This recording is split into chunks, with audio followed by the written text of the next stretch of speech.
വീടിന്റെ സിറ്റൌട്ടിലിരുന്ന് ഭക്ഷണം കഴിക്കുകയായിരുന്ന പെൺകുട്ടിയെ തെരുവുനായ ആക്രമിച്ചു. മണ്ണാർക്കാട് തെങ്ങര തത്തേങ്ങൽത്താണ് സംഭവം.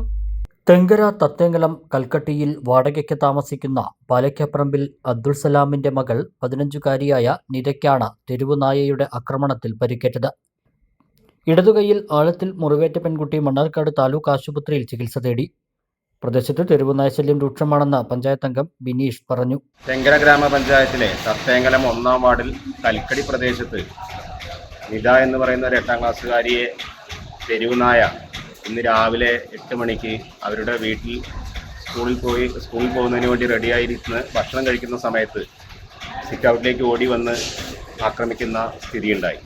ആ കുട്ടിയുടെ കൈത്തണ്ടയ്ക്ക് വലിയ ആഴത്തിലുള്ള മുറിവാണ് ഏറ്റിട്ടുള്ളത്.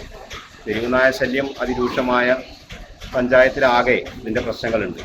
അപ്പോൾ അതിനൊക്കെ കഴിഞ്ഞ ഞങ്ങളുടെ പഞ്ചായത്ത് മീറ്റിങ്ങിലും ഇതിനെക്കുറിച്ച് ഞങ്ങൾ ചർച്ച ചെയ്തതാണ്. പക്ഷേ നമ്മുടെ കേന്ദ്ര നിയമങ്ങളും പല പ്രശ്നങ്ങളും ഇതിന് നിയന്ത്രണത്തിനൊക്കെ വലിയ തടസ്സങ്ങളുണ്ട്.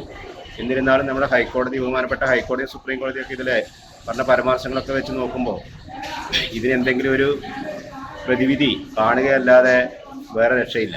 പൊതുജനങ്ങൾക്കും മറ്റ് വിദ്യാർത്ഥികൾക്കും ഇപ്പോൾ അവിടെയൊക്കെ രാവിലെ ഈ മദ്രസയിലേക്ക് പോകുന്ന വിദ്യാർത്ഥികൾ എൻ്റെ ആ വാർഡിലൊക്കെ ഇഷ്ടംപോലെയുണ്ട്. അത് കുട്ടികളൊക്കെ അതിരാവിലെ 6 മണിക്കൊക്കെ 6-6:30 ഉള്ളിലൊക്കെ മദ്രസയിലെത്തേണ്ട കുട്ടികളാണ്. അവരൊക്കെ 6:15 6:20 ആകുമ്പോഴത്തേക്കും വീട്ടിൽ നിന്ന് ഇറങ്ങും. അപ്പോൾ ഈ സ്ഥിതി തുടർന്നും ഇത്തരത്തിലുള്ള ആക്രമണങ്ങൾ ഉണ്ടാവും എന്നുള്ളത് കൊണ്ട് ഇതിന് ഒരു ശാശ്വതമായ ഒരു പരിഹാരം കാണേണ്ടതുണ്ട്. UGS ഗോൾഡ് ലോൺ വാർഷിക പലിശ 4% മാത്രം.